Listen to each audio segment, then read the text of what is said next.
Jesus new creation ministries ద్వారా ఈ రీతిగా ప్రతిరోజు అనుదిన ఆహారమును మీతో పంచుకోవడానికి దేవుడిచ్చినటువంటి కృపను బట్టి దేవునికి అనలేని కృతజ్ఞతలు. ప్రియులారా, ఈ యొక్క అనుదిన ఆహారము అనే కార్యక్రమం ద్వారా అనేక మంది మేలు పొందుకుంటూ ఉన్నారు. మాకొస్తున్నటువంటి మెసేజెస్ ను బట్టి, ఫోన్ కాల్స్ ను బట్టి మేము ఎంతగానో దేవుని స్తుతిస్తున్నాం. షేర్ చేస్తున్న మీ అందరికీ మా హృదయపూర్వక వందనాలు తెలియజేసుకుంటున్నాను. వాక్య ధ్యానంలోనికి మనం వెళ్దాం. హెబ్రీలకు రాసిన పత్రిక 1వ అధ్యాయము 1వ వచనం. విశ్వాసం అంటే నిరీక్షింపబడి వాటి యొక్క నిజ స్వరూపమును, అదృశ్యమైనవి ఉన్నవనటకు రుజువై ఉన్నది. మన జీవితాల్లో నమ్మకూడని వాటిని చాలా సులభంగా నమ్మేస్తూ ఉంటాము. నమ్మవలసిన వాటిని మాత్రం ఎట్టి పరిస్థితుల్లోనూ నమ్మము. విశ్వాసం పోస్ట్ లో వస్తుంటే అవిశ్వాసం వాట్సాప్ లో వచ్చేస్తున్నట్లుంటుంది. విశ్వాసించలేకపోవడం అంటే దేవునిపై మనము పూర్తిగా ఆధారపడలేకపోతున్నాం. సొంత ప్రయత్నాలు చేసుకుంటూ ఉంటున్నాం. తద్వారా అపజయాలను మూట కట్టుకుంటూ ఉంటాం. జార్జి ముల్లర్ గారి అనాథ ఆశ్రమంలో ఒకరోజు వంటవాడు ఈ రాత్రి పిల్లలకు పెట్టడానికి ఏమీ లేదని చెప్పాడు. సరే అని చెప్పి ప్రార్థించడం ప్రారంభించారు ముల్లర్ గారు. రాత్రి 7 గంటలైంది. వార్డెన్ వచ్చాడు.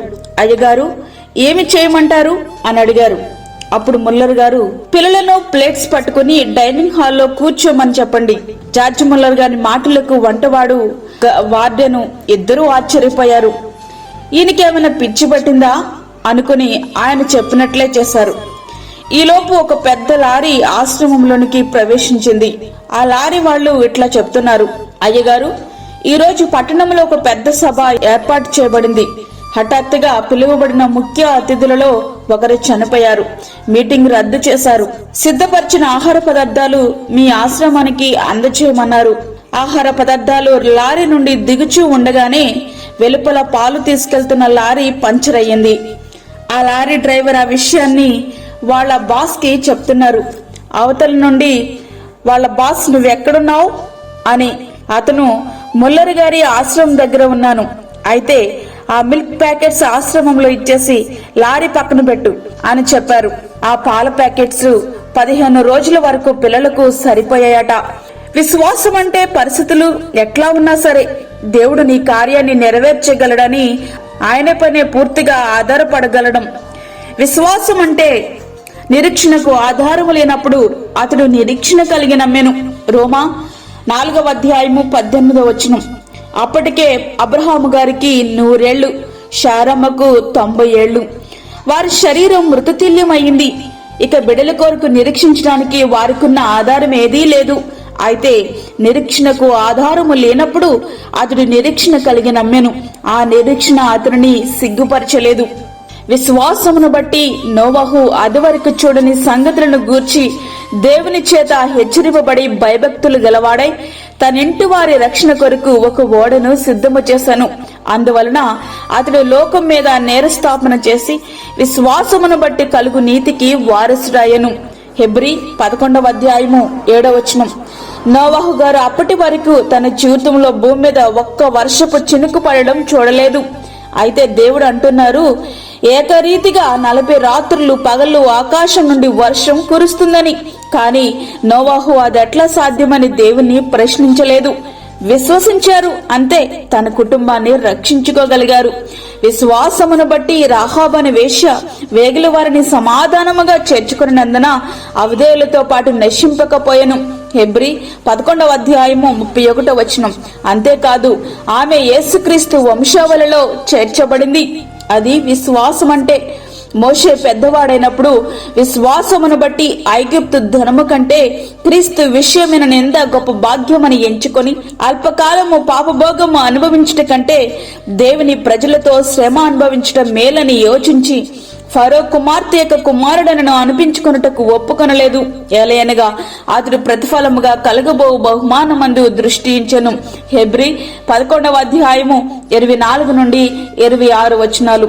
ప్రతిఫలం కానానులో అడుగు పెట్టలేకపోయినా పరమ కానానులో మాత్రం మోషే గారు అడుగు పెట్టగలిగారు.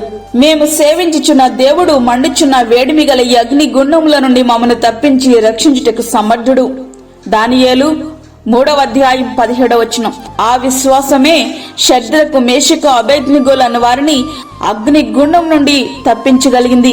ఆ అగ్నిగుండమును ఆహ్లాదకరంగా మార్చగలిగింది వారి యొక్క విశ్వాసమే. ప్రియ స్నేహితుడా, వాక్యం ఉంటున్నటువంటి ప్రియ దేవుని బిడ్డ, వీళ్ళెవరూ సమస్యను చూచి భయపడిన వారు కాదు. ఆ సమస్యను పరిష్కరించగల దేవునిపైనే విశ్వాసం ఉంచిన వారు. ఇట్లాంటి విశ్వాస వీరులను ఆదర్శము చేసుకుని మనము కూడా విశ్వాసులకు మాదిరిగా జీవిద్దాం. అట్టి తీర్మానంతో మనము ఈ సంవత్సరంలో నూతన ఆశీర్వాదాలు పొందుకుందాం. అట్టి కృపా ధన్యత ప్రభు మనకి అనుగ్రహించునుగాక. ఆమేన్.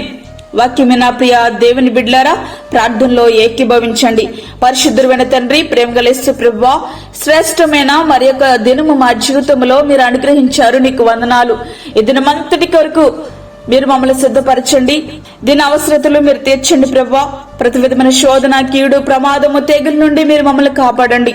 చంటి బిడ్డలను, వృద్ధులను, గర్భిణీ స్త్రీలను ప్రభువా మీరు జ్ఞాపకం చేసుకునండి నాయన. వారికి కావలసిన నీ కృపను సమృద్ధిగా మీరు అనుగ్రహించండి. విశ్వాసముతో వారు ముందుకు కొనసాగడానికి కావలసిన కృపను వారికి సమృద్ధిగా మీరు దయచేయండి. అలాగే దూరదేశంలో ఉండి వాక్యమని ప్రార్థనలో ఏకీభవిస్తున్న ప్రతి ఒక్క బిడ్డను మీరు బలపరచండి. తగినంత విశ్వాసం వారికి దయచేయండి ప్రభు. ఈ యొక్క వాక్యం వింటున్న ప్రతి ఒక్క బిడ్డను నీ యొక్క ఆత్మ తాకుదల క్రిందికి తీసుకుని రండి ప్రభు. నీ కార్యములు వారి జీవితంలో జరిగించి నీ సాక్షులుగా నీ బిడ్డలను మీరు నిలువబెట్టమని, మాకు కాదు యెహోవా, మాకు కాదు, సమస్త మహిమా ప్రభావాలను మీకే ఆరోపించుకుంటూ యేసు పరిశుద్ధ నామమున అడిగి వేడుకుంటున్నాము తండ్రి. ఆమేన్.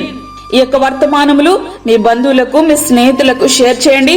దేవుని పనిలో మీరు కూడా పాలిభాగస్తులు కండి. అదే విధంగా మీ ప్రార్థన అవసరతలు మాకు తెలియచేయండి.